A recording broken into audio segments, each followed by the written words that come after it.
اسی لیے کہا جاتا ہے کہ جتنی جلدی ہو سکے اتنی جلدی شریک ہو، اور اگر ایسا ہوا کہ کچھ تکبیر کہی جا چکی ہے پھر شریک ہوئے ہیں تو ہمیں چاہیے کہ جلدی جلدی اپنی تکبیر پوری کر لیں۔ امام کے سلام جتنی امام کے ساتھ مل جائے اتنی امام کے ساتھ لے لینے ہیں، امام کے سلام کے بعد فوراً ہم اپنی تکبیر کہہ کے سلام پھیر لیں تو جنازہ کی نماز ملنا شمار کیا جائے گا۔ ہاں، ایک اور اہم مسئلہ اس میں یہ ہے، جنازے کی نماز میں اہم مسئلہ ایک یہ ہے، جب کوئی جوتا نکال لیتا ہے، کوئی جوتے کو بالکل پہنے ہی رہتا ہے، کوئی نکال کے اس کے اوپر پاؤں رکھ لیتا ہے، تو اس کا کیا مسئلہ ہے؟ تو اس کا مسئلہ یوں ہے کہ جب جوتا ہم پہنے ہوئے ہوتے، جوتا یا چپل، تو اس وقت جوتا اور چپل پہنے ہوئے کپڑے کے حکم میں ہو جاتا ہے، پہنے ہوئے چیزوں کے حکم میں ہو جاتا ہے کہ جس طرح پہنے ہوئے کپڑے، پگڑی وغیرہ کا ہر حصہ کا پاک ہونا ضروری ہے، جو ہمارے جسم سے لگا ہوا وہ بھی، اور جو جسم سے جدا ہے جیسے کہ دامن،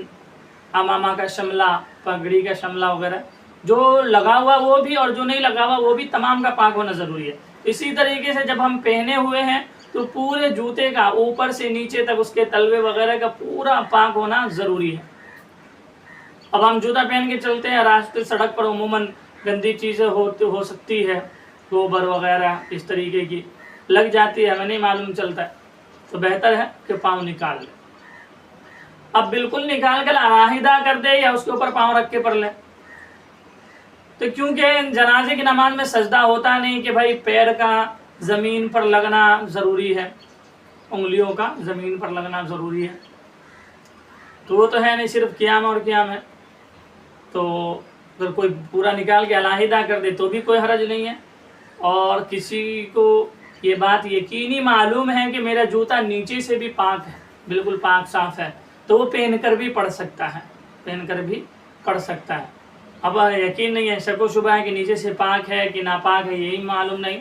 تو اس وقت اپنا پاؤں جوتے کے اندر سے نکال کر جوتے کے اوپر رکھ لے گا، چپل کے اندر سے نکال کر چپل کے اوپر والے حصے پر رکھ لے گا۔ تو جب وہ چپل کے اوپر والے حصے پر رکھے گا اور نیچے والا حصہ اگر ناپاک بھی ہے تب بھی اس کی نماز ہو جائے گی، کیونکہ اس وقت وہ بچھی ہوئی چیز کے حکم میں ہو جائے گا۔ جب ہم پاؤں کو چپل سے نکال کر اوپر رکھ لیں گے، جوتے سے نکال کر جوتے کے اوپر رکھ لیں گے، تو اس وقت جوتا یا چپل بچھی ہوئی چیز کے حکم میں ہو جائے گا۔ جس طرح بچھی ہوئی چیز کا نچلا حصہ ناپاک ہے اور وہ ناپاکی اوپر پہنچ نہیں رہی ہے، اس کے اثر اوپر نہیں آ رہا ہے، تو ہم اس کے اوپر کھڑے ہو کر نماز پڑھ سکتے ہیں، تو اسی حکم میں چپل ہو جائے گا کہ ناپاکی بھلے ہی نیچے لگی ہے لیکن اس کا اثر اوپر نہیں آتا ہے چپل و جوتے وغیرہ میں،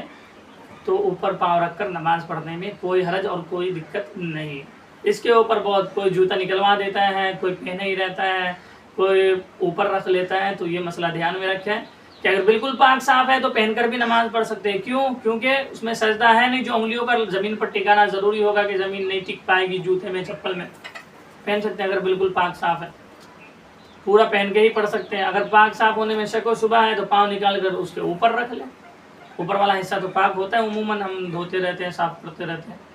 لیکن اگر اس میں بھی شک و شبہ ہو کہ اوپر والا حصہ بھی پاک ہوگا کہ نہیں ہوگا تو بہتر ہے کہ نکال کے سائڈ میں رکھ دیں اور نیچے پاؤں زمین پر رکھ کے پڑھ لیں۔ لیکن اگر یقین ہے کہ ہمارا اوپر عموماً پاک ہی ہوتا ہے اوپری حصہ، اگر اوپری حصہ پاک ہونے کا یقین ہے، کامل یقین ہے، تب ہم آرام سے اپنے جوتے اور چپل کے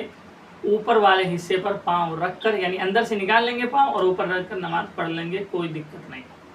جتنا زیادہ ہو سکے اتنا زیادہ دوست احباب، اپنے جان پہچان والے لوگوں کو بھی شیئر کریں تاکہ وہ بھی اس کو سنیں، سمجھیں اور اس سے فائدہ اٹھا سکیں۔ ملتے ہیں انشاءاللہ اگلی کسی ویڈیو میں۔ السلام علیکم۔